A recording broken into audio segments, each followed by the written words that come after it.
কিন্তু এখন আমি চিন্তিত, কারণ সে আমার থেকে 7 বছরের ছোট। ভাবছিলাম, সে কি আমার সাথে ঠিকভাবে সংসার করতে পারবে? এরপর আমি দ্রুত বিয়ের পোশাক পরিবর্তন করে সুন্দর একটি নাইটি পরলাম, যাতে সে আমাকে দেখে মুগ্ধ হয়। কিন্তু সে যখন রুমে ঢুকল, আমি আরও অবাক হলাম। সে আমার থেকেও বেশি আনন্দিত ছিল। সে আমার সব ধারণা ভুল প্রমাণ করল। সে আমাকে বিছানায় শুইতে বলল এবং ঘরের লাইট অফ করল। তারপর, আমার নাম প্রিয়া, আমার বয়স 24 বছর। আমার গায়ের রং ফর্সা ছিল, যে কেউ আমাকে দেখে পছন্দ করত। কারণ আমি অনেক আকর্ষণীয় ছিলাম। সেই দিনগুলোর কথা মনে পড়ে, যখন রাতে প্রচণ্ড বৃষ্টি হচ্ছিল। সেদিন ছিল আমার বিয়ের রাত। আমার বন্ধুরা সবাই মিলে মোবাইলে অনেক কিছু দেখতাম এবং অনেক আবেগ জমিয়ে রাখতাম মনে মনে। ভাবতাম, আমার বিয়ের রাত কবে আসবে, কবে আমার স্বপ্ন পূরণ হবে। আজ সেই দিনটি এসে গেছে। আমার 17 বছর বয়সী দেবরকে বিয়ে করার সিদ্ধান্ত নেওয়া হয়েছে, যিনি আমার স্বামীর চেয়ে অনেক বেশি সুদর্শন। আমি প্রথম দর্শনেই তার প্রেমে পড়েছিলাম। যদিও আমার বিয়ে ঠিক হয়েছিল তার বড় ভাইয়ের সাথে, আজ আমি খুব খুশি, কারণ অবশেষে আমার স্বপ্নের রাজপুত্রকে বিয়ে করেছি। আমাদের পরিবারে বাবা মা আর একটি ছোট বোন আছে। যখন আমি কলেজে ছিলাম, আমার বন্ধুরা প্রায়ই তাদের হানিমুনের গল্প বলতো। তাদের সকলের বয়ফ্রেন্ড ছিল, তারা মিলে অনেক মজা করত। কিন্তু আমার কেউ ছিল না, তাই আমি বেশ একাকী ছিলাম।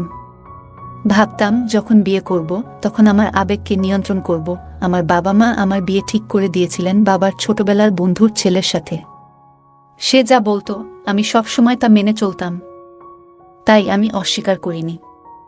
ছেলেটির নাম প্রদীপ ছিল এবং সে দেখতে বেশ সুদর্শন ছিল। আমার গায়ের রং ফর্সা ছিল এবং আমার বাবা মা সুমন এর বড় ভাইয়ের সাথে আমার বিয়ে ঠিক করেছিলেন। আমার বাবা চেয়েছিলেন তাদের বন্ধুত্বকে একটি পূর্ণাঙ্গ বিয়েতে রূপান্তরিত করতে। আমাদের বাড়ির পরিবেশ ছিল উত্তেজনাপূর্ণ।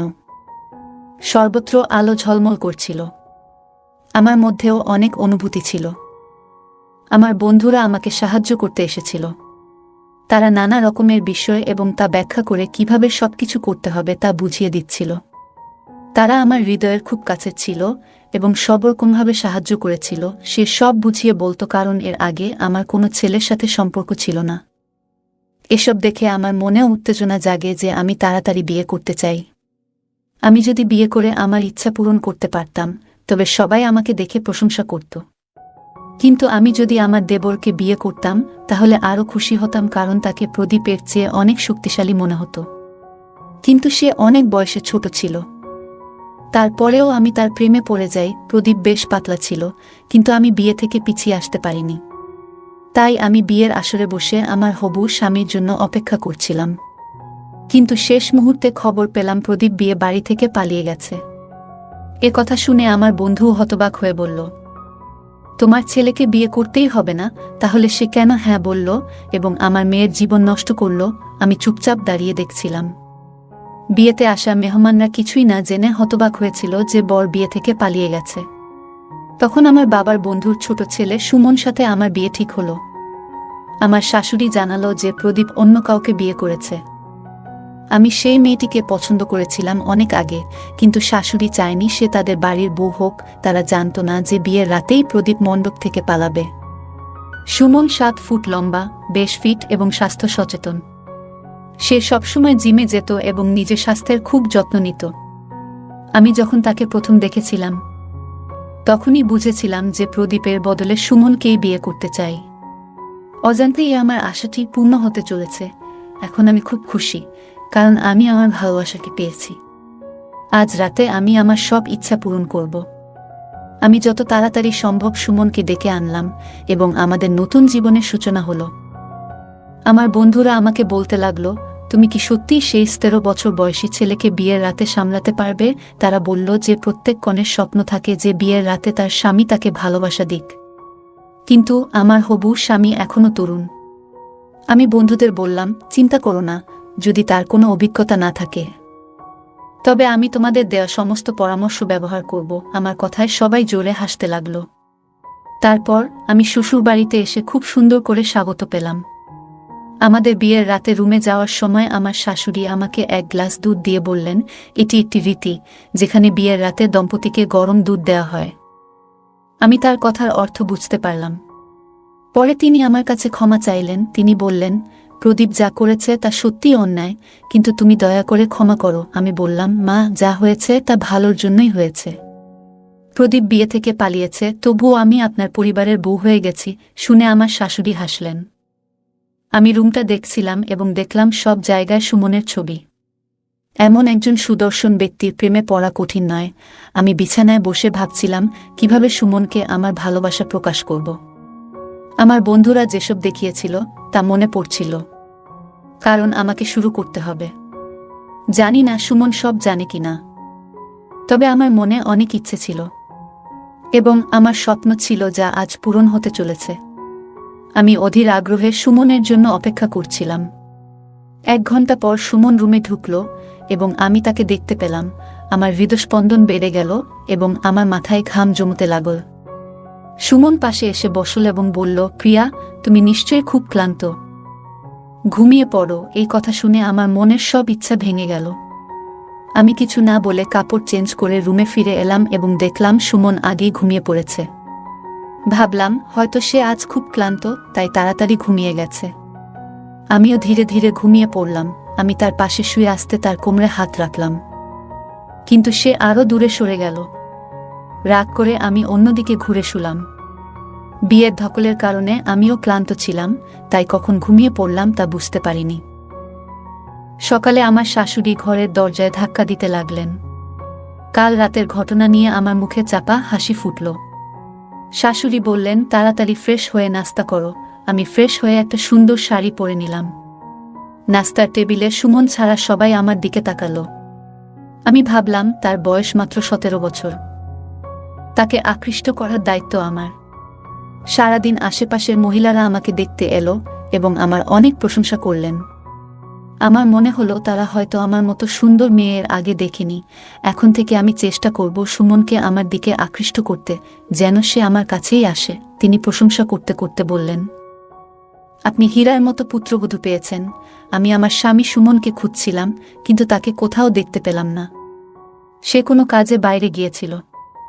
সন্ধ্যায় সব অতিথি চলে গেলে আমি ভাবলাম সুমন যখন ফিরে আসবে তখন আমি নিজেই তাকে আমার ভালোবাসা প্রকাশ করব।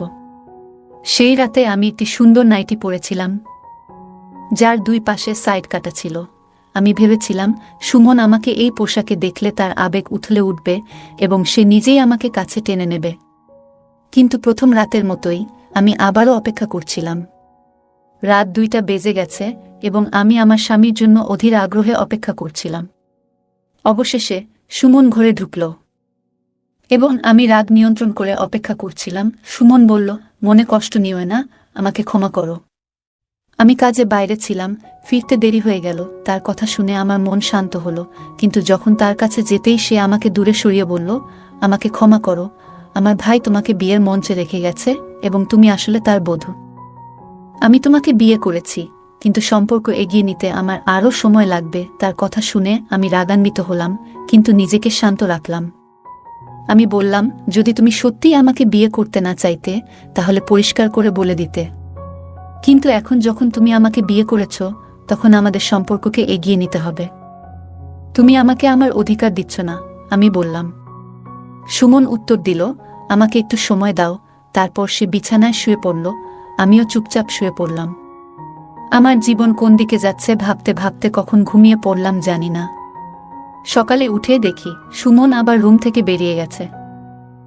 আমার বন্ধুদের কথা মনে পড়ল, তারা বলতো বিয়ের পর সকালে ঘুম থেকে উঠলে স্বামী ঘুম থেকে তুলবে, কিন্তু আমার বাস্তবতা ভিন্ন। মন খারাপ করে ফ্রেশ হয়ে রান্নাঘরে গেলাম। যখন সুমনকে নাস্তা দিতে গেলাম দেখি সে মাথা নিচু করে বসে আছে। চুপচাপ তাকে জিজ্ঞাসা না করেই থালা রেখে দিলাম, আর আমার চোখে জল আসতে লাগল। প্রতিটি মেয়ের মতো আমিও স্বপ্ন দেখেছিলাম, কিন্তু সবই ভেঙে গেল। একদিন আমার শাশুড়ি এসে আমাকে বললেন, সুমন কেমন আছে? আমি লজ্জায় মাথা নিচু করে বললাম, মা, সে ভালো আছে। শাশুড়ি বললেন, আমি একই বাড়িতে থাকি, তাই জানতে চাইলাম। আমি চাই না তোমাদের মধ্যে দূরত্ব থাকুক।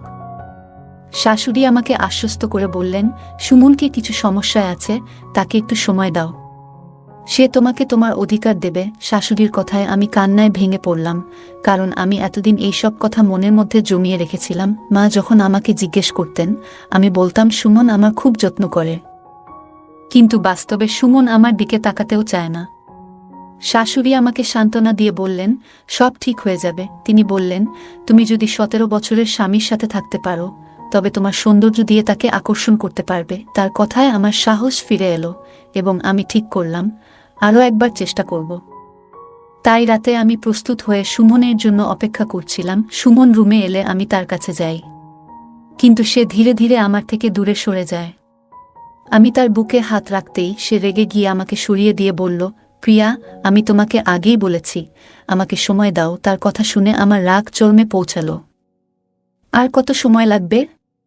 1 মাস হয়ে গেল। তুমি কি চাও আমি সারা জীবন এভাবে কাটাই? যদি তোমার ইচ্ছা না থাকে তবে কেন আমাকে বিয়ে করলে? আমি কাঁদতে শুরু করলাম। সুমন চুপচাপ আমার কথা শুনছিল। রাগে আমি ঘরের বাইরে চলে গেলাম। আমার সব স্বপ্ন ভেঙে গেছে, কিন্তু এখন কিছুই ঠিক হচ্ছে না। বাড়িতে আমার ছোট বোনের বিয়ের জন্য ছেলে দেখা হচ্ছে। আমি যদি এখানে বসে থাকতাম তাহলে কে তাকে বিয়ে করবে? এই ভেবে আমি নিজের মনকে শক্ত করলাম। আমি সিদ্ধান্ত নিলাম সুমনের কাছে আর যাব না। সে যখন আমার ভালোবাসার মূল্য বুঝবে তখনই আমি তার সাথে কথা বলবো। সম্পর্কটা দুজনের মধ্যেই হয়, একতরফা প্রচেষ্টায় সম্পর্ক গড়ে ওঠে না। এই ভেবে আমি রুমে ফিরে এলাম। চোখে জল আসছিল, কিন্তু নিজেকে সামলে নিলাম এবং চুপচাপ বিছানায় শুয়ে পড়লাম। আমি ভাবছিলাম কলেজে আমার অনেক শুভকামনা ছিল, কিন্তু এই চিন্তা করতে করতে কখন যে ঘুমিয়ে পড়লাম জানি না। রাতে বাসন ধুয়ে রুমে ঢুকে দেখি সুমনের মন খারাপ। আমি কিছু জিজ্ঞেস করলাম না, তবে তার ফোন বারবার বেজে উঠছিল। সুমন ফোন ধরে রাগে কথা বলতে বলতে বারান্দায় চলে গেল। আমি আর শুনতে পেলাম না সে কার সাথে কথা বলছে। আমার মনে সন্দেহ হলো, সুমনের সাথে কি কোনো মেয়ের সম্পর্ক আছে?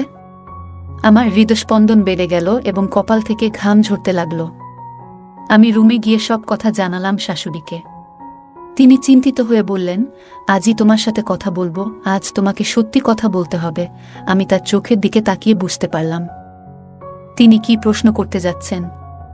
শাশুড়িকে বললাম, মা, আপনি যা জিজ্ঞাসা করবেন আমি সত্যি বলবো। শাশুড়ি বললেন, তুমি কি স্বামী স্ত্রীর সম্পর্ক স্থাপন করেছ?